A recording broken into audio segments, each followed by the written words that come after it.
All right, guys, so I figured we'd do this build a little bit differently.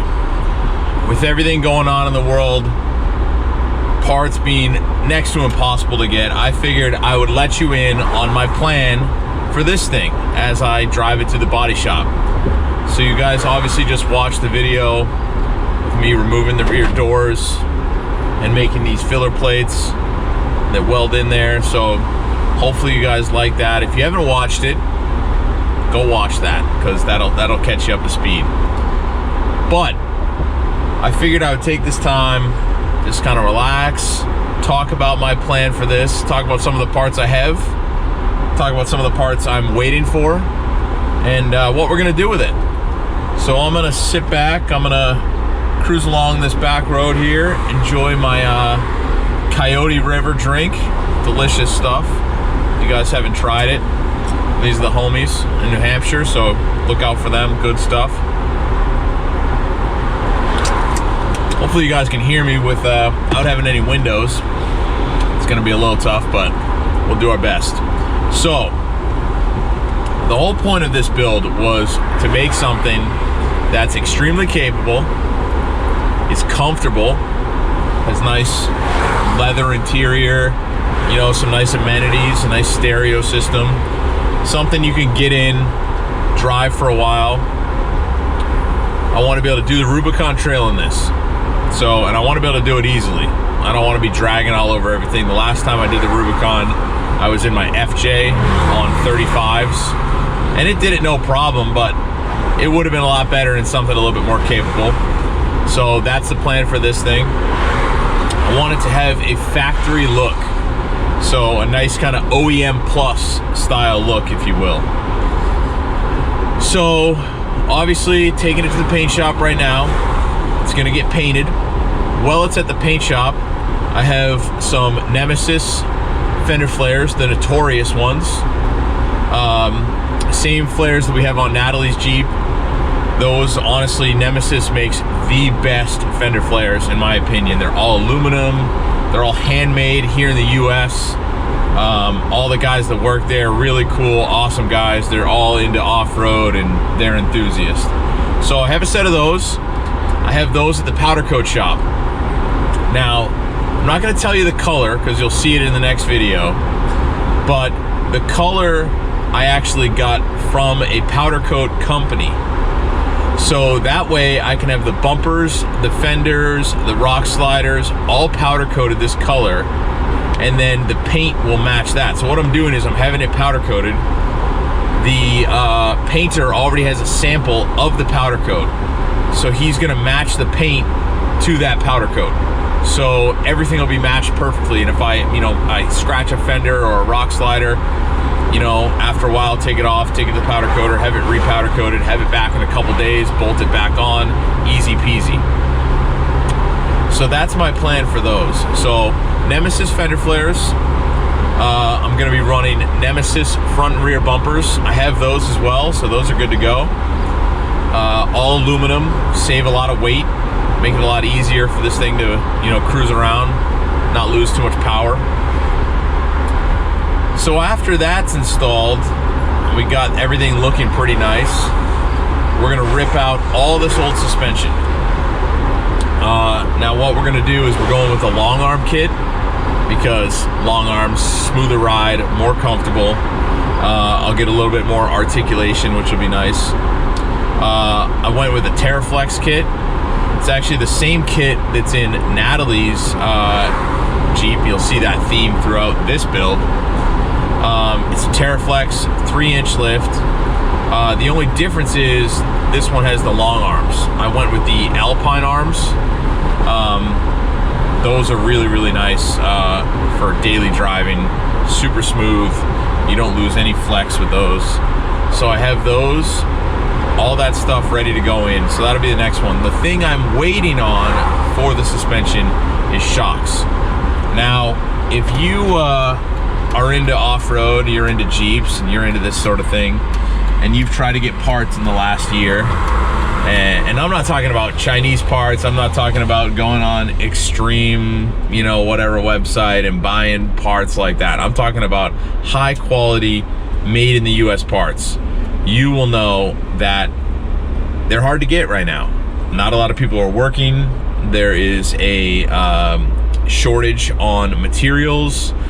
There's a shortage on cardboard. There's every excuse known to man. It's a problem. So I was planning on running a set of Kings with remote resis and doing a bypass shock, because I've had, you know, good success with Kings in the past. Made in the US, it's a great brand. But to get a set of Kings, it takes, last time I checked, I bet it's even longer now, 8 months to get a set of shocks. I don't want to wait 8 months. So the kit I have has the base shocks, the same ones that are on Natalie's right now. They're just your Terraflex, kind of like basic steel tube shock, you know, that has been around since the dinosaur age. There's nothing wrong with them. They work great. Natalie's Jeep rides super smooth. So I have a set of those that I'll throw on there in the meantime.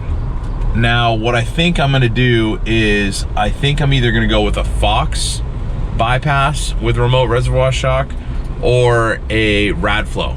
I've used Radflow in the past. I like those guys. I've been talking to them a little bit about what we can do to fit this and have a nice bypass shock. So those, that's kind of up in the air right now. Now, wheels and tires. Obviously, we hit up the boys at Dirty Life. Gonna go with a beadlock. I'm not gonna tell you the exact wheel I got, but it's a beadlock made by Dirty Life. I really like their wheels. It's a great price point. They're all made in the US. The guys that work there, obviously we have a relationship with them. We were at Jeep Beach with them. Natalie runs their wheels. The wheels I had on this before, those were Dirty Life. They're now going to a buddy of mine on his Jeep. So we like Dirty Life wheels. We're gonna go with Dirty Life wheels, beadlocks. Tires, the big elephant in the room, boys. Now, like I said before, I want this thing to be very capable. So that means with a JK at this length, you gotta go 40s. You gotta have a 40-inch tire. So 40-inch Nitto Trail grapplers. That's what's going on this thing. Now obviously this is a Sahara, so it has a 44 out back and a 30 up front. And that's just not gonna do it. That's not gonna hold a 40. Everyone knows that. That's no news here. So we're gonna get rid of those. We're going with a Dana 60 out front and out back. I'm not gonna tell you which brand I got, but it's an aftermarket axle. It's not a junkyard axle company. I have ordered them. Now, just like everything else, it's gonna take some time to get them. I think last time I heard it was 6 months. So I don't really want to wait that long. I really want to get this thing at least looking right. You know, I don't want to be on these little tiny wheels and tires. So I think I got a plan for that, and it'll be funny if nothing else. So stay tuned for that. That's going to be a little surprise. And then after that, it's going to be just a lot of little stuff. Full skids underneath, all aluminum, save weight. I'm going to build a platform in the back, similar to the one I built in the Excursion, and similar to the one I built in the Tundra. So kind of a combination of the two, where it's going to be storage and a sleeping platform kind of all in one. I know Goose Gear makes one. It's kind of like, they call it a seat delete. This is going to be a little different than that. Theirs is very low. I want this to be up a little bit and maybe have a drawer system underneath. I'm also thinking about incorporating some of that dead space behind the seat in that platform with like a subwoofer, because this has the factory Alpine sound system, which sounds good. It's got the tweeters up front and the sub out back, but that sub kind of sticks out into the middle of the what's going to be the sleeping area back there. So I don't want to have that there, and I think, you know, frankly, we can do a little bit better than that sub. So I'm going to get that sub out. I'll get a factory panel to go there and replace that. And I'm thinking the dead space behind the seats underneath the platform, will have like maybe a 10-inch, 8-inch subwoofer, and an amp hidden down in there, safe, dry, not gonna get beat up, and you'll feel a lot more of the bass right here on your keister. So that'll be kind of cool.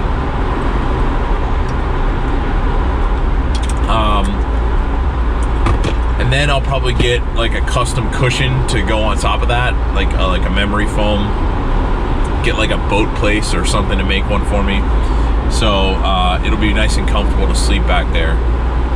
And I think I'll have it like on a fold, so you can fold half of it over and put all your gear in there, have some tie downs, and then when you're ready to sleep, you can move the gear outside or underneath or up front or whatever, have the mattress fold over, and you got a full sleeping area.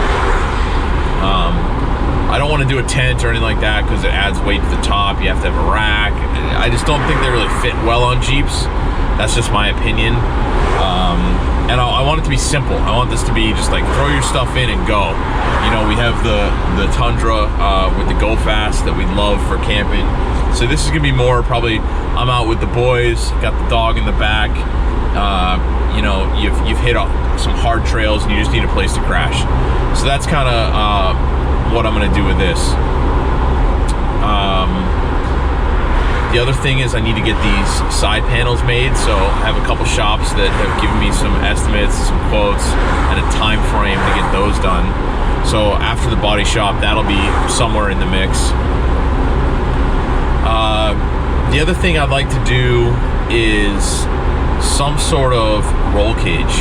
I love the Genrite cages. There is a lot to them, is the only thing I don't like. I want it to be kind of a simple, old school, military style Jeep roll cage, but with a lot more safety than the stock one offers, because the stock one is, you know, it's terrible. If you've seen any footage of Jeeps or pictures of Jeeps that has the stock roll cage that has crashed, you know that they just fold up.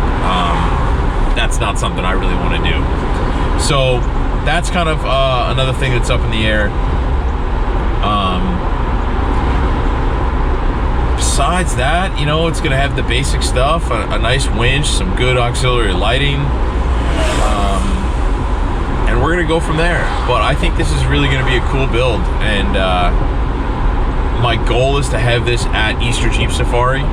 So if you guys are going to that in Moab, hopefully this will be there, and we'll hit some hard trails and have some fun and show this thing off. So that's kind of my plan as of right now.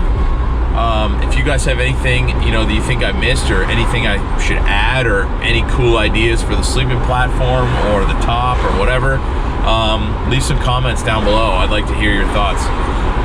Hopefully you guys could hear me throughout this. If not, then I'm a terrible YouTuber, which I think we already knew. So yeah, that's it. I'm gonna keep on cruising. Hit the body shop here in a couple minutes and get this thing to the boys there, and hopefully they can make sense of all my dirty work here and clean it up and make this baby look good. So till the next video, we will have some other filler videos, because this will be at the paint and body for, I'm guessing, at least 2, maybe 3, if anyone knows about paint and body, maybe 4, I don't know, weeks. So I got some projects planned for the Tundra. Maybe work on the rat rod, woods rod thing a little bit, but yeah, I appreciate you guys. Hopefully you guys like this video. Hopefully you guys are subscribed. Hopefully you guys follow this build. So anyways, we'll see you guys soon. Until then, you guys gotta go build something.